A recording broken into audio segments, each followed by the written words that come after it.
This is Win News. Tonight, broadcasters hail broad changes to media laws. A government development comes crashing down on a Hobart home. And it's watch and wait as polling booths close for Tasmania's upper house.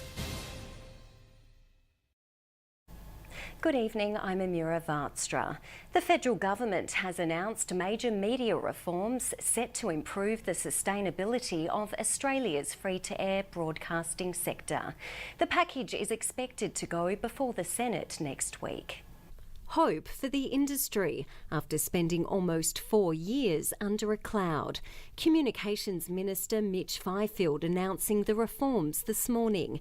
Their 6-year cycle is up, and for incumbent members across the state, this Legislative Council election could turn the upper house on its head.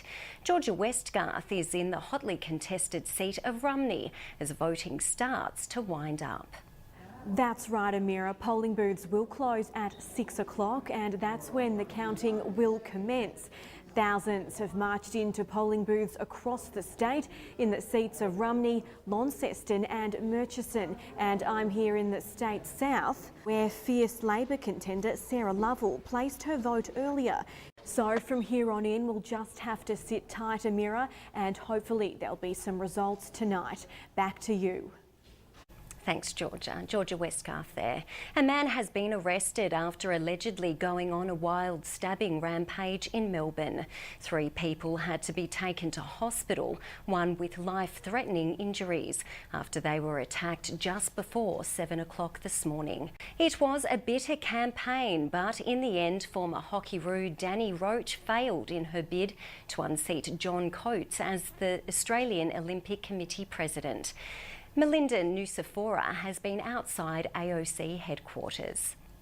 With a polite handshake over breakfast, John Coates and his rival Danny Roach called time on their off-field feud. Ahead on Win News, a man weighing 420 kilos prepares for stomach surgery. And the Queen of Style honoured by the Queen of England.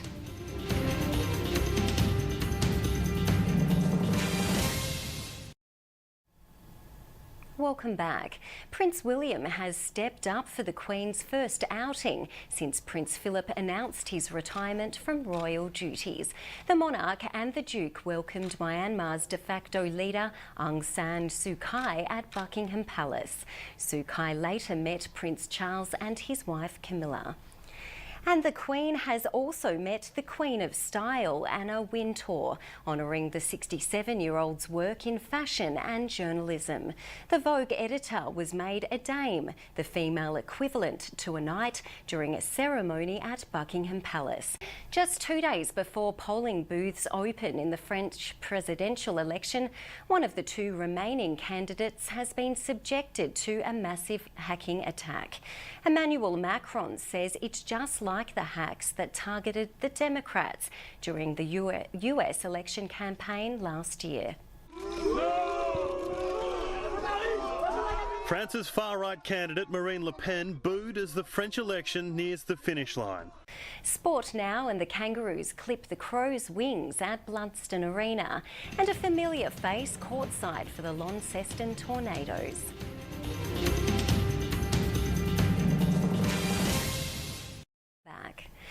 To TSL first, and Glenorchy and Clarence have been fighting it out at KG5 late today.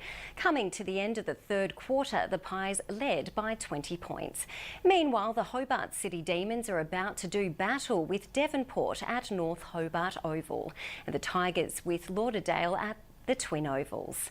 At UTAS Stadium this afternoon, North Launceston thrashed Burnie by 127 points, with atrocious conditions making scoring difficult in the first quarter. Adelaide's unbeaten start to the season has come to an abrupt halt today, thrashed by North Melbourne here in Hobart. A stunning 10-goal opening term kick-started the Roos to a 59-point win. Jared Waite, the star, in just their second win of the season. And that's it for sport. We'll have all the weather details after the break.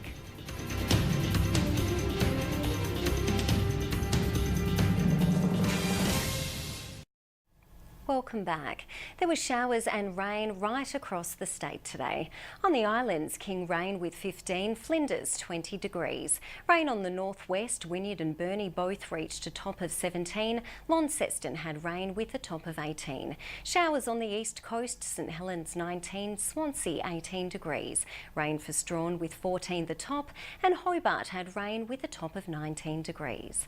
The satellite shows a high in the Tasman Sea and the Western Bight, with a cold front extending from Tasmania to Victoria and South Australia.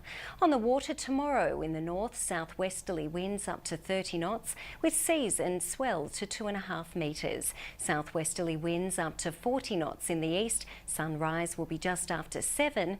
In the south, southwesterly winds up to 40 knots, with seas up to 5 metres. And in the west, southwesterly winds up to 40 knots, with the sun setting just after 5.